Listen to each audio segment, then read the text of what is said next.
What up, everybody? Matt Aguilar here, and welcome to Comic Book Nation's The Pull List, where we talk about all things comics all the time. And with me today is a CB Nation, a trinity of our own, if you will. Kofi Allah and Janelle Wheeler with me to talk all the things comics in Marvel and DC. And plus, we got some other things outside the big two as well. How are you guys?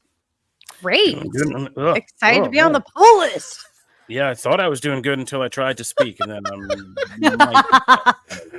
Janelle comes in, yes, and Kofi's like,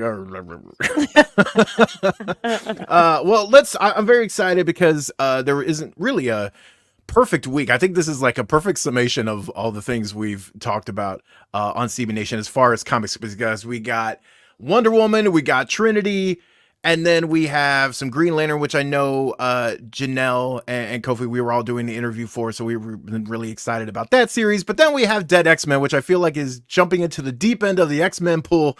So I'm very curious to see what Janelle and Kofi think about this book. And of course, we have some other rapid fire reviews. Let's start with the Trinity special one-shot, because this is a unique book in the fact that if you've been keeping up with the core Wonder Woman book, there have been Trinity backup stories. And this book actually contains them all in sequential order, which is wonderful, actually. It was actually a good refresher, too, because it's been a minute since I read the original. And then also there is a brand new story from the Wonder Woman creative team, kind of sandwiched in the middle, that fills in some other new details and things. And so this is, if you're looking for that kind of one-stop shop to learn everything you need to know about Trinity, this is perfect. This is literally the only book you need to pick up, and it's great for that. The other stories we've talked about previously on the show, as kind of going from Trinity's younger age and her relationship that develops with Jonathan and Damian, which I adore. Their Batman, Superman, and Wonder Woman, for all intents and purposes, I just think are such a breath of fresh air because they're just so unique and different from the core three that we know. And then the new story is very much about mothers and daughters. It is a story about the parallels between Hippolyta and Diana's journey, as well as now Trinity and Diana's. And we've seen this in the core Wonder Woman book before, where they kind of the stories mirror each other. We actually saw a lot of this in one of the kind of arena combat books where you're seeing Diana come up and the arrows and things like that.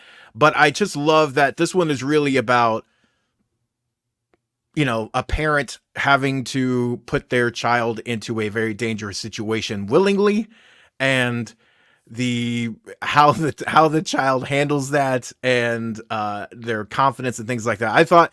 I thought that new story was just a really wonderfully done new addition to the overall mythos, but reading them all back to back to back, I actually think did those stories better. I think it really actually suits itself as a one shot. What did you guys think about this? Janelle, let's start with you. First of all, I need little Lizzie. Like, I need more stories of like baby, the smallest version of her, because she is such a spitfire. I love her. I feel like that if I could like think of myself as a child, this is me. Loved the very first story. And then also really just cool to see the brothers. I love that like they are actually calling each other, siblings, and the chemistry between the three of them is just so good. It was kind of like jarring to see how fast she moved through time. Right. Like she was just a little girl, she's a grown woman, and it was, I don't know. I was like clinging to the very first read because I just loved her so much. And I would read like 7 books of just Lil Lizzie. Like she's just so cute. But yeah, I definitely loved this. I thought it was wholesome. It was an easy read, just really good times. And every single character, I feel like I got to know them each so much better than I did before. So yeah, great. Kofi, what you thinking? I went into this one and I didn't know. I thought it was an actual Trinity special, and so I started reading it. And I was like, "This is very familiar." And then I was like, "Oh, of course! Like these are all the backup stories from the Wonder Woman series that we got to." Until I got to the one with the kind of parallel mother-daughter parallel story. I was like, "Wait a minute, am I having a stroke? Because I don't remember." I was like, "Okay." I was like, "I feel like this is new." But I think you just told on yourself, Matt. I think in your reading of this story, you told on yourself. You're just a papa who's not ready to let go yet. Oh, wow. Absolutely. There's all kinds of that stuff. Really, I got lots of baggage to sort through.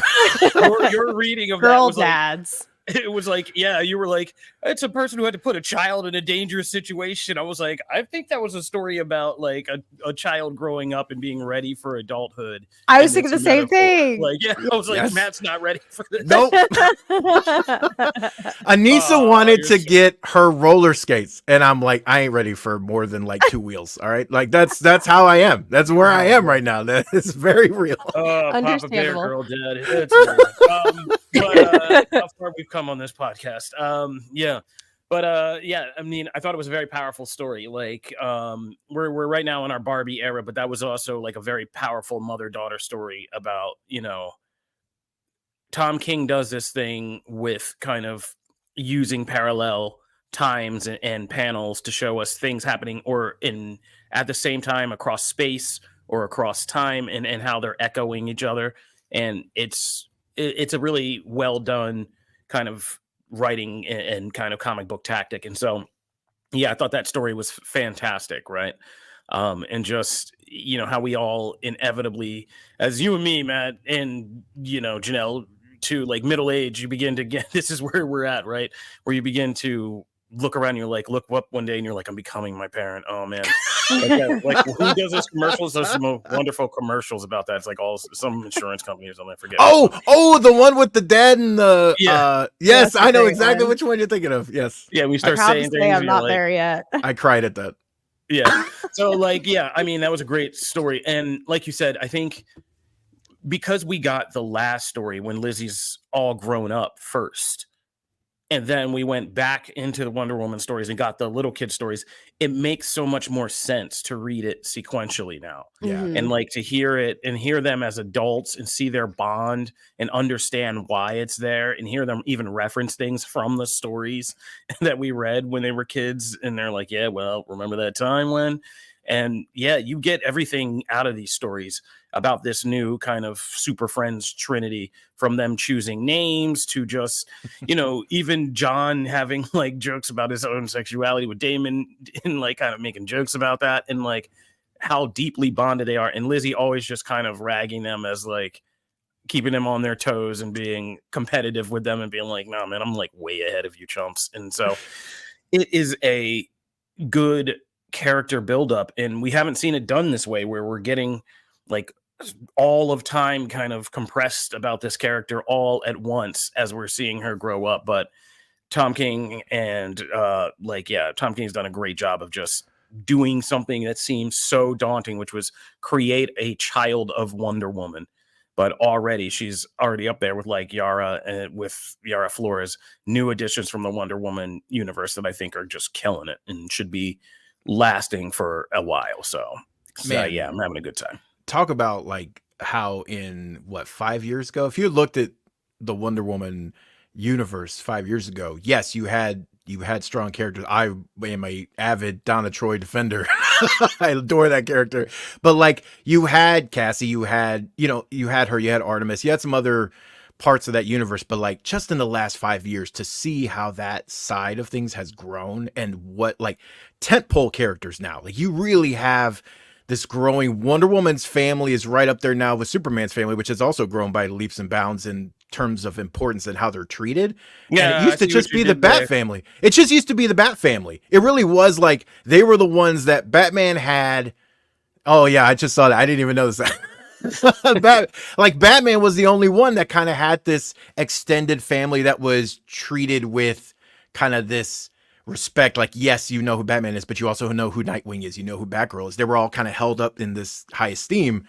And the Superman family and the Wonder Woman family now have kind of come up to those levels, and it's amazing to see. And also, I will say, yes, Damon, it's all the backups, but it is that one new story. One, I think the one new story is great on its own, but two, I really think like there's a line she says it's actually the last story in sequential order, but it was the first story we were introduced her to, and it's where she's talking to Damian about like they're giving her a hard time of like, hey, we're doing you a favor here, like we're not supposed to be here. We're doing you a favor. Can you cut us some slack? And he doesn't even get to finish his sentence. And she's like, family, like there's no favors with family. I forget exactly how she phrases it. There but are she's no like, favors for family, only obligations. only obligations. Yeah, I was like, that line, reading it in order, hit so much different and so much harder than it did then, because there's all this context that's there now. And so I thought like it really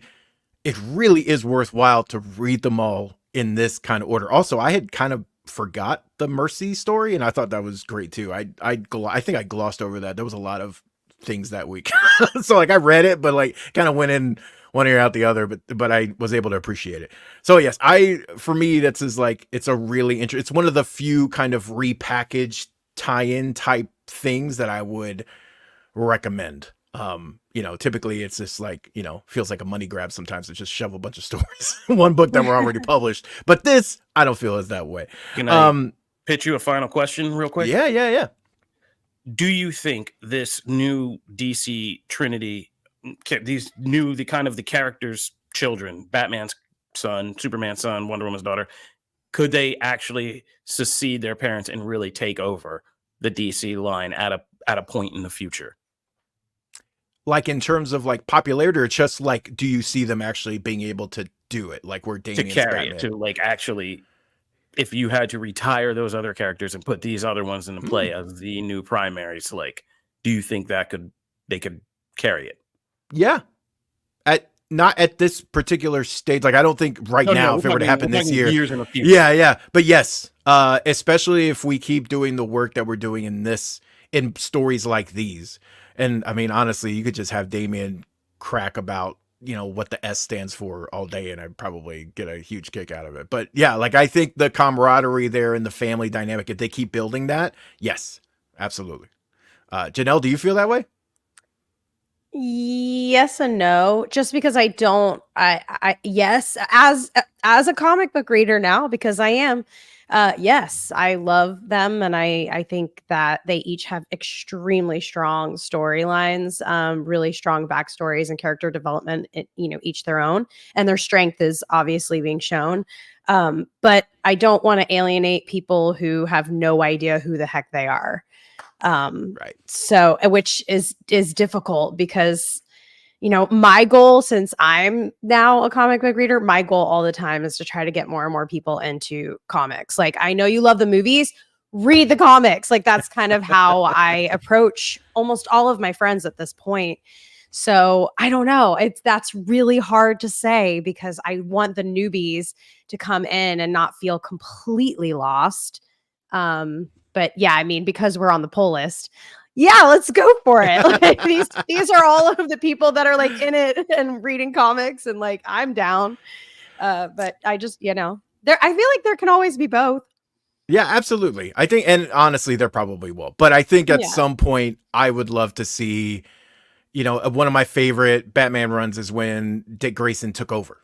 And I felt like it was actually not given its due. It should have been longer. They should have waited to bring Batman back.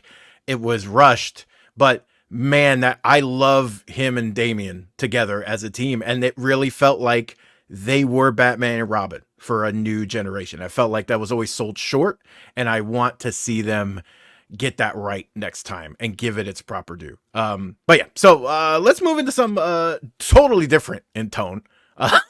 From the title alone, Dead X-Men.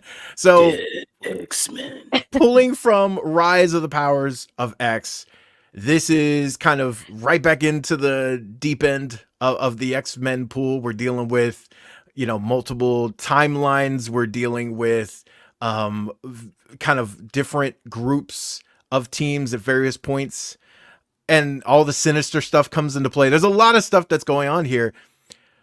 Now, you originally had me because the team is unique. If you give me a unique X-Men team, I'm probably gonna like at least give it a shot, if not dig it to a certain degree. And yes, this group has Jubilee and Dazzler, which I'm already have an affinity for. But like having Cannonball in there, Prodigy, stuff like that, it's a unique mix of X-Men. And the mission itself, I thought they actually did a good job of spelling out what they need. They actually remind you like 3 different times throughout the book of, hey, we're trying to find, essentially, because Moira betrayed the X-Men and Xavier, he doesn't know what memories to trust from her stories. So he can't go off of the things she told him even before the betrayal because, well, was that something that she held back? Was it something she twisted? Whatever. So he has to figure out a point in time that Moira has not been is still human enough and her memories are still intact. And so they have to essentially scan those and then they can pinpoint things in timelines and history and things like that. So we're going back to a lot of like different lives of hers and stuff. And it is interesting to see. And the setup for me for the next, what I imagine is a series setup, or at least they're going to bounce off it a bit because that cliffhanger is kind of setting things up for the longer haul, is intriguing. So I don't know. I was like, I can see why some people will bounce off this probably, but I actually dug it. I enjoyed it. Kofi, what did you think of this? I surprisingly dug it. It's another case where I saw the cover and heard the concept, and I was like, okay. I knew loosely what it was about. I was intrigued because I always thought that the new X-Men team that got slaughtered in the Hellfire Gala was just kind of like a throwaway massacre, but obviously they are making use of that. They're doing something with that. So I didn't know what to expect, but I was pleasantly surprised because this book is a literal roadmap to people for like what powers of X kind of establish. And so we're getting a road mapping of that to remind us like, here's all the stuff that's happened. We literally see panels of each timeline that Moira lived through.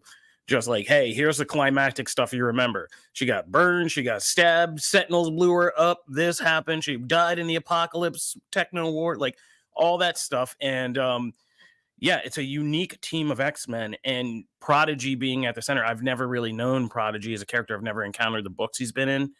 But yeah, putting him in this kind of place is really interesting with his power set. It's kind of like a new take on almost like a rogue situation. Yeah. Which I love. And yeah, I hope these are one of those things like while we do establish a new X-Men era after this, I do genuinely hope, go check out Comic Book Instagram for our reel on this. Matt laid it out already.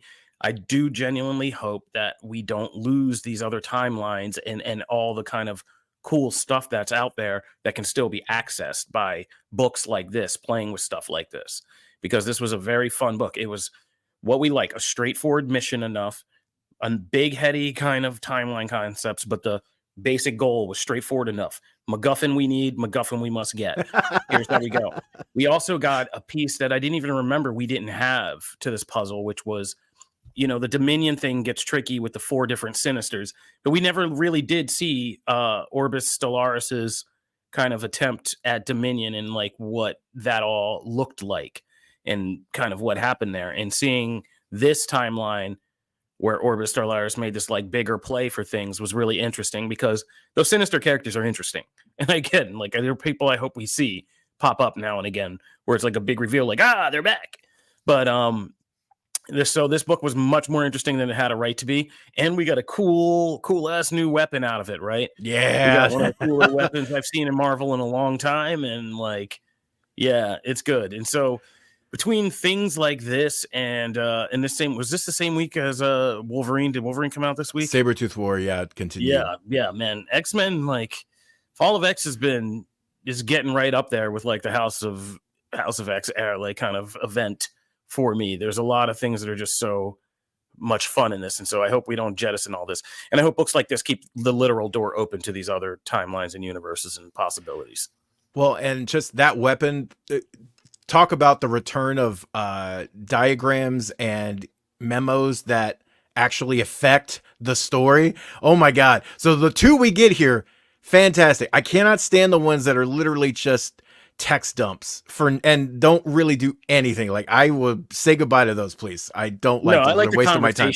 That was great. That was between Rachel and Xavier was awesome because it really added context. And then the weapon itself is super cool. Janelle, how are you feeling? Because I know you've been on an uptick with X-Men. So what are we doing? How do we do here? Well, first of all, now I want to cosplay as this demon dimension lady with the blonde hair and the horns. Oh, magic. You're so cool. Magic. Oh, that's magic? That was Yeah, an alternate. Yeah. in this dimension, Dang! magic like went Took over. full demon queen. Yeah. Oh, I love her. Yeah. Yeah. She was awesome. That was a great design. I'm obsessed.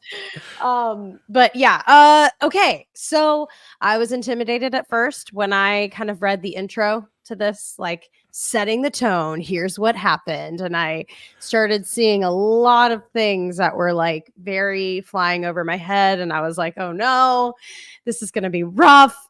And then I just took a deep breath and I said, you know what? Go in with a positive headspace. Don't go in feeling overwhelmed because my ADHD brain gets really overwhelmed with a lot of information.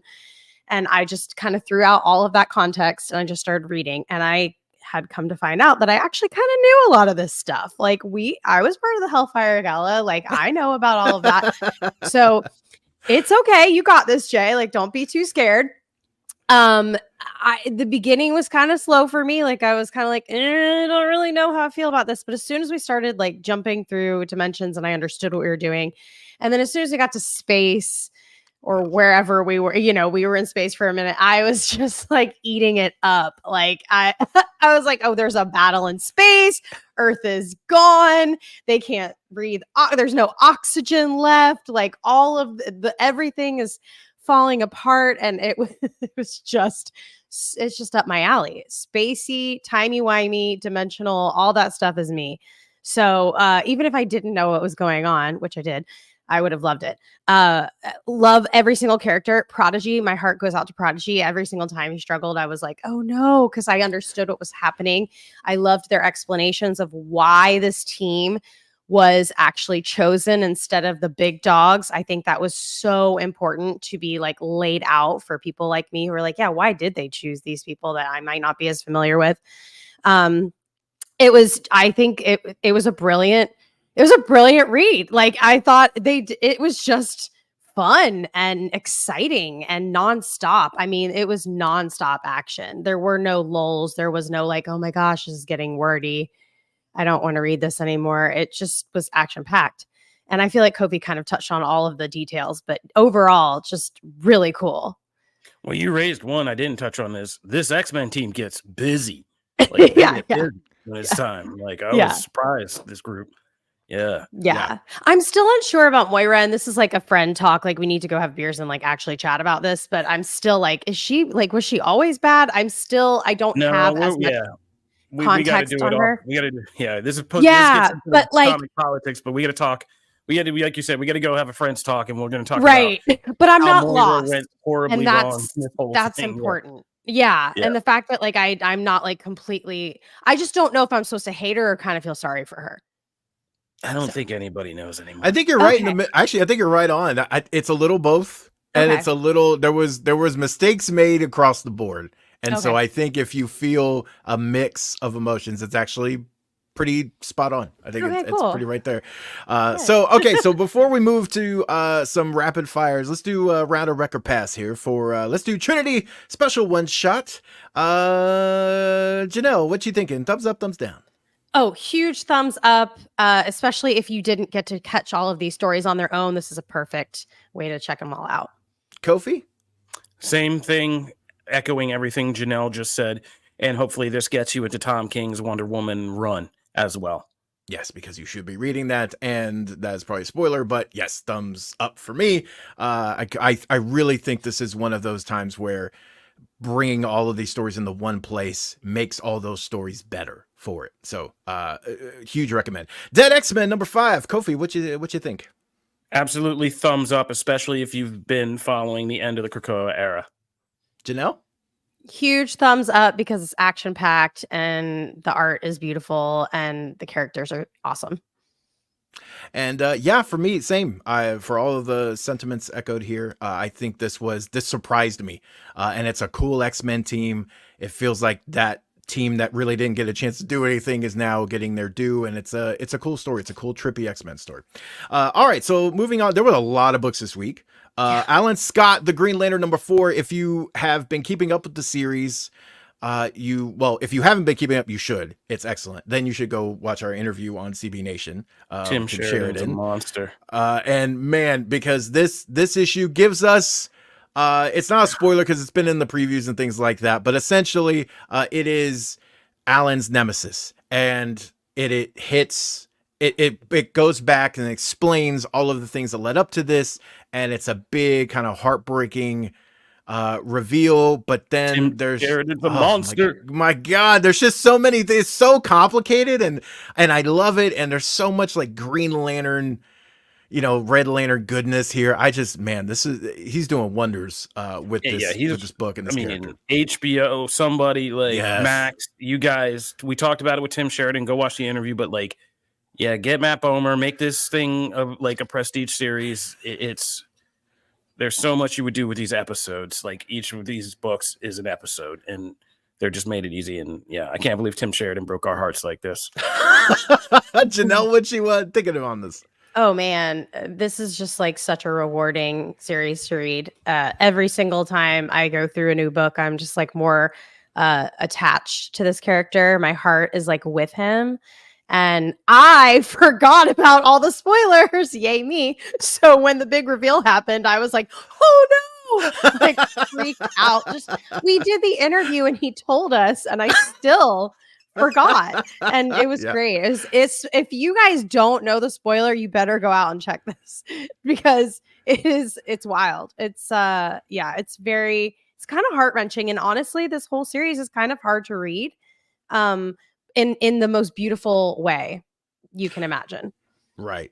No, absolutely. I have a quick one here, but just on the Alan Scott one. I just love that the character's always been, well liked, and the JSA is obviously one of it's a DC favorite for a reason. But I just really feel like Alan Scott is getting his time in the spotlight, time in the sun. This is a tour de force for the character. I just think this is going to be one of those that we're talking about, when we come back to All-Star Superman or Woman of Tomorrow, like all those stories that we talk about and look reference on. When this is done, this has the potential to be in that mix already, with just 4 issues. Spider-Boy #4, pivoting to something really different for me. I just love this book. Dang it. I just love it. We talk about this all the time when we talked about like Superior Spider-Man, and Dan Slott's Spider-Man is like, for me, it's just like either there's some times where I'm just like, it's just not clicking for me. And then there's times where it just completely clicks. Spider-Boy clicks. This is like Dan Slott Spider goodness at its best. This is just so fun. The banter is great, but it's also like making a character that is still pretty brand new incredibly endearing, and also bringing up very pivotal points. I mean, it deals within its own funny way, like what is the superhero who doesn't have a network of friends and family because no one remembers him?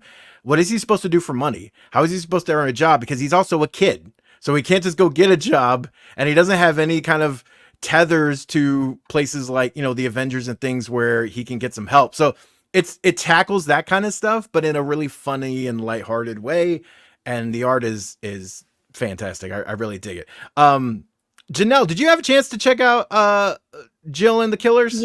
Yeah, yes, I did. I read the lovely Jill and the Killers. I think this is a nice departure from the superhero stuff. It's quite long, so beware. Yeah, it's a double-sized, which is fine because it's like it needs it. It needs it. She's processing a lot of things, and this she has had a very traumatic experience. She is trying to work through that. Obviously, she's a teenager going through a lot of teenager issues with friends and school and parental, relationships and things like that. And it's like a murder mystery, and it's very interesting. I feel like this is a bang for your buck. Like it's long, it's hearty, it's got a real solid story. And if you're kind of like really into those documentaries right now that everybody's watching about crime and stuff like that, this will hit that. This will tickle your fancy. So I don't know if I'll continue on it, but it was a fun, sit in the sun, read a little bit, relax, and then get Yeah. freaked out at the same time. I agree with you. I agree with Yeah. you. I enjoyed it a lot. It hooked me enough for the next. I'm gonna stay on it for one more issue Okay. and see if it really grabs me. But yeah, I just like. I mean, I'm a sucker for a good mystery, story Yeah. that has a little bit of an edge and a little bit of a kind of modernness to it. And I thought this, had that. Did you also have a chance to check out Lilo and Stitch? I didn't. I need to get that from you though, Okay. because I really want to. But I did check out Power Girl. Oh, how was that? Oh, it was so fun. Like, I mean, it's just a bunch of covers, it's a bunch of her, it's a compilation of all of her like gorgeous covers and stuff. But if you don't know Power Girl, boy, oh boy, do you get a great idea and sense of who she is in that. So Yeah. Yeah. It's all, I actually really like what they do with those covered compilations sometimes, because they actually try and tell a story in a lot of ways. They did. Yeah. It's very I'll have to check that spicy. out. Lilo and Stitch, I will say, is adorable. It's all the things you think it would be. But I also kind of wanted to use this to give a shout out to, if you haven't been keeping up, like Dynamite's actually been kind of killing it with these Disney adaptations. We have Hades, we have Cruella de Vil, we have Scar. Like if you're into the Disney universe, which a lot of people obviously are, including myself, it is actually really interesting to see kind of the different takes on these characters and what they're doing here, especially with characters so iconic, and yet like in, Hades' case or, Scar's case, like, there's actually only so much material that actually has just about them. And so Lilo and Stitch, though, I'm a huge Stitch fan, so I was going to be on it, and the art's adorable, and it's So precious. cute. And it'll be on Yeah, here. I'm actually envious. The last one I will say for me is Power Rangers Unlimited, The Morphin Masters #1. This is a one shot. This is a big deal, number one, because it's Ranger Slayer, and I adore Ranger Slayer. She's like one of my favorite characters. The creator of Ranger Slayer and former Mighty Morphin Power Rangers writer and Power Rangers Go writer Ryan Parrott is back for this one shot. And his work has been fantastic. If you've read any of the Teenage Mutant Ninja Turtle Power Rangers crossovers, that's all him. So he's back for this. It's a huge story that actually has a lot to do with like the Ranger mythology, diving into the Morphin Masters, how the emissaries kind of follow them with blind faith, and how that's actually in some ways led to some issues and things like that. There's actually a lot of like deep dive here for fans of the franchise. And then it also is kind of a pivotal point of the Darkest Hour storyline, which is going on in the core books right now. So this is very much hey, if you're reading any of those and keeping up with those, this is kind of a must read, because otherwise, unless they spell all that out in the other books, you're going to be missing some context. So I definitely recommend this. All right. So Kofi, any last minute recommends before we get to the quick recommend? What? Like, we gotta get out of here. No, I'm good. Wait, I thought that was a quick recommend. No. That was rapid fire reviews. I was trying to move through it to get to the recommendation of the week. So for me, I'm making it simple. It is Power Rangers Unlimited. I think that is, you must read that. Kofi, what about you?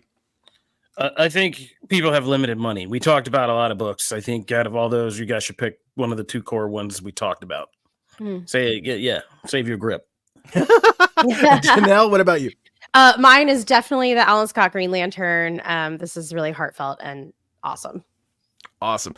Well, that is, I hope we did our name justice here, the pull list. We covered a lot of books today from pretty much all over the place.